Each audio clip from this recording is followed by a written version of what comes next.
ဗလန်စားမှာတော့မဟိုးဆိုးတဲ့နဆိုးတပ်ဖွဲ့ကကြော့လာတဲ့တခြားနဆိုးတပ်ဖွဲ့နဲ့လည်းတိုက်ခိုက်နေခဲ့ပါတယ်။အဲ့ဒီချိန်မှာဟုတ်ကအေယာမကောင်ကြီးလောက်ကြီးသွားပြီးတော့အကုန်လုံးကိုမီးနဲ့မှုတ်လိုက်ပြီးတော့လည်းရှင်းပလိုက်ပါတယ်။တကယ်တော့မဟိုးကလူသားတွေပြင်နှမျိုးနွယ်တွေအထိပါတုံလာစေးတဲ့နဆိုးတစ်ကောင်ပဲဖြစ်ပါတယ်။နောက်တော့သူတို့လည်းတိုက်ပွဲအောင်မြင်သွားခဲ့ပြီးတော့နန်းတော်ကိုပြန်လာလိုက်ကြပါတယ်။အဲ့ဒီချိန်မှာကလေးတယောက်ကလည်းလိုက်ပတ်သွားနေခဲ့ပြီးတော့တနေရာမှာတော့မီးတွေလောင်နေခဲ့တဲ့နန်းတော်တစ်ခုကိုလည်းတွေ့လိုက်ရပါတယ်။မင်းကလေးတူကသူကမဟိုးရဲ့ညာလက်ယုံဂျာဟီတို့လည်းပြောပြလိုက်လို့တောင်ပိုင်းကမိစ္ဆာမျိုးနဲ့ငါတို့ရဲ့တပ်တွေကိုအညံ့ခံလိုက်လို့လည်းပြောလိုက်ပါတယ်။နောက်တော့မဟိုးရဲ့ကောင်လေးတစ်ကောင်ရောက်လာခဲ့ပြီးတော့စစ်တပ်ကိုလည်းအမြန်လည်းရုတ်သိမ်းခိုင်းလိုက်ပါတယ်။ဂျာဟီကလည်းနန်းတော်ပြန်လာပြီးတော့ဘာလို့ဒီလိုနဆိုးကောင်တွေနဲ့မှရုတ်သိမ်းရလဲလို့မင်းနေတယ်လို့မဟိုးကလည်းတော်တော်လေးအရေးကြီးတဲ့ကိစ္စလို့လည်းပြောလိုက်ပါတယ်။ဂျာဟီကလည်းဘာကိစ္စများမို့လို့လဲဆိုပြီးမင်းနေတော့မဟိုးကအဲ့ဒီနာကိုသူ့သမီးသူကကျင်နာလုံးတယ်လို့ပြောလိုက်ပါတယ်။ဂျာဟီကလည်းသူကငငယ်ကကျင်နာတက်ပေမဲ့ကြီးသွားရင်တော့အဲ့ဒီအချင်းပြောက်သွားမှာပဲလို့လည်းပြောနေခဲ့ပါတယ်။မဟိုးကသူကလည်းအဲ့လိုထင်ပေမဲ့သူကတရားရတဲ့လူသားတွေကိုစစ်ကူတာပေးတယ်မိစ္ဆာကျွန်းရဲ့ပစ္စည်းတွေကိုကုတဲ့ပေးတယ်ကျွန်းကလေးတွေအတွက်မုန်းတွေလည်းမျှဝေပေးရလို့လည်းပြောနေပါတယ်အဲ့ဒီအချိန်မှာဒူးလေးကပပလို့ခေါ်ပြီးတော့ရောက်လာခဲ့ကသူကရေထဲမှာမျောနေခဲ့တဲ့ဖိုလေးကိုလည်းကဲတင်ပေးခဲ့တဲ့အကြောင်းကိုလည်းပြောပြနေပါ යි အဲ့ဒီနောက်မှာတော့ဒူးလေးလည်းဂျာကြီးပြန်လာပြီးဆိုပြီးတော့ပြေးဖိုက်လိုက်က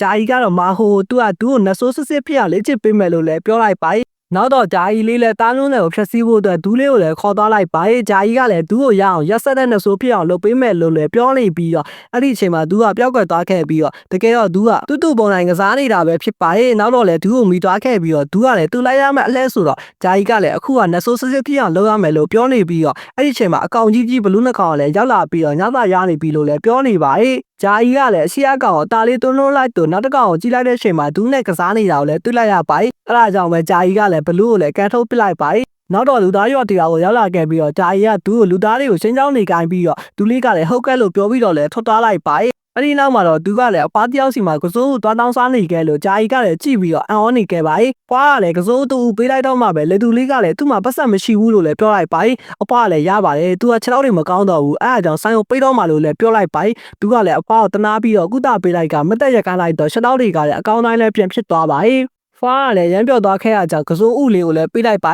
နောက်တော့ဂျာကြီးကိုသူချင်းရောက်လာပြီလို့ပြနေခဲ့လို့သူကလူရိုကဲတင်မဲ့ဆိုပြစ်လာမှာဆိုပြီးတော့လည်းပြောနေခဲ့ပါတယ်အဲ့ဒီအချိန်မှာဒူးရဲ့ဖေကလည်းရောက်လာပြီးတော့ပြန်ခေါ်သွားတော့ဂျာကြီးကလည်းဒီကလေးကလုံးဝပြောင်းလဲလို့မရတော့ဘူးဆိုပြီးတော့လည်းတွေးနေပါတယ်ဒူးလေးကလည်းပါးစီကိုခဏသွားနေပြီးတော့ဂျာကြီးလည်းရုပ်ခက်ပြီးတော့လည်းသွားခေါ်နေရပါတယ်နောက်တော့နန်းတော်ပြန်ရောက်လာတော့မဟူကဘာလို့ခဏလွတ်နေရလဲဆိုပြီးဂျာကြီးကိုမေးတော့ဂျာကြီးကလည်းဒါထောင်းချောက်စင်သားလာဆိုပြီးပြောလိုက်တော့မင်းကြီးကလည်းသဘောပေါက်ပုံရသွားခဲ့ပါနောက်ပိုင်းမှာတော့အဖွားအိမ်ပြောင်းတော့မယ်လို့သူကဒူးကိုအယုတ်တွေအများကြီးနဲ့ပေးခဲ့ပါဒူးကလည်းဒါတွေကိုမလို့တော့ဘူးလားလို့မေးလိုက်တော့အဖွားကလည်းသူ့အကြောင်းကိုပြောပြလိုက်ပါတကယ်တော့အရင်ကသူကအယုတ်ရှိုးရတာဟောနာပါပြီးတော့တယောက်ကြားကလည်းစုံသွားခဲ့လို့သူ့သားတွေကလည်းစုံသွားပြီလို့သူကတယောက်တည်းဖြစ်သွားတော့ဒီယုတ်တွေကသူမလို့တော့တဲ့အကြောင်းကိုလည်းပြောပြလိုက်ပါဒူးကလည်းသူ့ဝေပေးရတဲ့လူတွေကိုထိချုံနိုင်တဲ့စားတွေကိုအယုတ်တွေပေါ်မှာဖျူချလိုက်တဲ့အခါမှာတော့အယုတ်တွေကလည်းအတန်းဝင်လာခဲ့တာလည်းတွေ့လိုက်ရပါအဲဒီနောက်မှာတော့ဒူးကလည်းအယုတ်လေးတွေကအဖွားနဲ့နေတင်းတဲ့အကြောင်းပြောပြလိုက်တော့အဖွားကလည်းမျက်ရည်တွေနဲ့သူ့ကိုလှုပ်ပေးခဲ့ရတဲ့အကုန်လုံးအတွက်ကျေးဇူးတင်ပါတယ်လို့လည်းပြောပ